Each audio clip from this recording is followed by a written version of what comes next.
செய்முறை எப்படி செய்யலான்னு பார்க்கலாம். ஒரு கடாயை வச்சுக்கோங்க. அதில் ஒரு 4 டீஸ்பூன் எண்ணெயை ஊற்றி ஒரு அரை கிலோ கறி அதை நல்லா அவிச்சு வச்சுக்கோங்க. அதில் நம்ம அந்த ஒரு 4 வெங்காயத்தை கட் பண்ணி அதில் அந்த எண்ணெயில் காஞ்ச மிளகா, கருவேப்பிலை எல்லாத்தையும் போட்டு வதக்கிட்டு இஞ்சி பூண்டு போட்டு வதக்கி அதுக்கப்புறம் கொஞ்சம் மிளகு ஜீரகம் கொஞ்சம் இது பண்ணி வச்சுக்கோங்க. மிளகு ஜீரகம் கொஞ்சம் ஒரு டீஸ்பூன் அதை வறுத்து நுணுக்கி போட்டுக்கோங்க.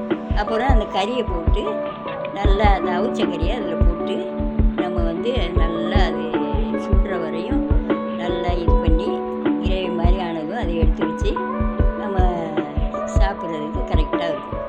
சாப்பிட்டு பாருங்கள், நல்லா இருக்கான்னு லைக் பண்ணுங்கள். பெல் பட்டனை அமுக்குங்க. சாப்பிட்டு பாருங்கள்.